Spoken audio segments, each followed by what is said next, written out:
My intent is not to prove or disprove the sighting, but rather to emphasize that variations in witness statements is a normal phenomena in the follow-up research.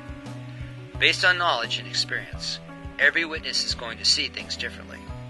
On this dark summer evening in the heart of Bigfoot country, 6 individuals took turns observing a subject through a handheld therm.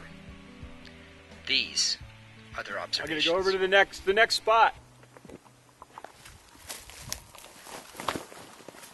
So Bill's moving on the next position. They're still way down there getting ready for the next thing. Let me show you. He said it was 10 feet over, or 10 yards over from his last position. There they are. Now if it's over here, there's nothing to stand on. There's the rock. The rock's in the way. Unless it's down there and it's 15 feet tall. Yes. But I think you would have noticed it being close to this tree. It'd be hard to miss this. So our question for you guys is, this was the one where it was smaller in size, and you moved it over 10 yards. So where would that trajectory angle be? It was pretty close to right here. Oh, pretty close? Yeah. Okay. I didn't see. I seen the different height, and I didn't see. I seen it here, and I seen it here. I realized you didn't see it move from point A to point B, just in position a little bit, rocking. But his position Bill's in right now, well, what height would that be from where you're at? It was smaller when it was on this side? Bigger. It's bigger. Okay. And he's farther up the hill, which would make sense. You can see more from the waist up. I've seen it here. Okay. That's here. It was 3 feet. Here was small, but there you saw the waist up. Waist up. And that little move over. Everybody's seen it at probably here. Correct. I seen it first here. You sir saw it here, initial contact. You told him about it. And when I got the thermal back, after everybody had looked at it, I seen it here. So I don't know how it moved. Okay, yeah, understandable. Okay. What we're trying to ascertain is height. And first you see it a little small, you're going, well, kind of small. But you take consideration this berm, then that increases the size of it. And this is rough area here, so it's hard to see much disturbance. Yeah. But as Bill looked at it, he's a little farther back. It's even taller yet on this side. Where he's at here, he's limited in standing space here. Unless you're in that brush. And it goes steeper than 45 there. So if you're back in that brush, I mean, you're looking at something that's 9 feet tall. Here. Yeah. He might have walked up here closer. Just move the position. Yeah. Position up a little bit so we can see more of them, maybe. Or get a better look at you guys, to assess you guys. Yeah. And when Brandon come up here, I was surprised it didn't move at all. So I was. A bear would take off.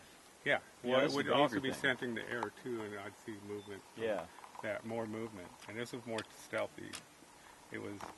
Movements were real slow and deliberate, and I don't think a bear would do that deliberate of moving. No, they don't. They don't move hide. around. They're always moving. Yeah. They're from what I noticed. So. And everything it did was really stealthy. Right. And that's why I thought it was a Sasquatch when I first seen it, because of the movement, and it was so, thought out. Do you disagree with what we did, or the thought rationale we just did here? Does that make sense to you? That makes sense to me. Okay. And you saw it too. Now this would jibe with what you saw. This makes more sense because I'm thinking over here. If it was over here, I thought it was looked like it was sitting down on something. Yeah. If it wasn't, it was back here. If this was covering its lower part of its body, extremities, that makes sense. And yeah. One of the first things, we came up here and it's like, okay, so you didn't see legs and everything. I said, what if it was around this corner and that, the spill out into the road was hiding the lower half of it, but the angles didn't match up. Yeah. But yeah, over here, this berm would work for that. And when I saw it, it looked like it was more over here toward the side. If you look here from straight across at night, it probably did look to me more on the other side here, next to the other side of the road. Yeah. Well, Well, it's too bad this isn't Thursday or Friday night because we could just come up again tonight and then look at it, Yeah. That curve of the road is the reference because I watch the edge of the road all the time, and that's how I know that. I thought it was on the edge of the road. So okay. That was my reference point. Okay. So it was right here. That's it was good. Either in front of or behind this berm. Yeah. Obviously not on top because it would have been huge. And if it was in front of it, it would have been crouched all the way down, and then come Or over laying here flat. and sitting down. Yeah, Yeah. laying flat. No, I feel and that I don't think behind I it, don't yeah. think so, because they said it was sitting on a rock because they could only see so much of it, Right. and they said it wasn't moving.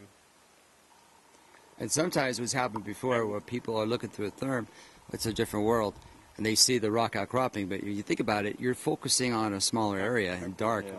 And One of these Yeah. rocks were also hot, but Yeah. I It was moving. was though. focusing on the Right. moving white spot, Yeah.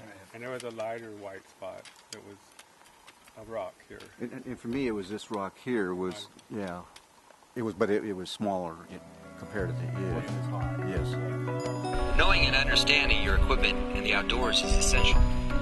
Our abilities to observe accurately are going to be based on our knowledge, experience, and attention to details.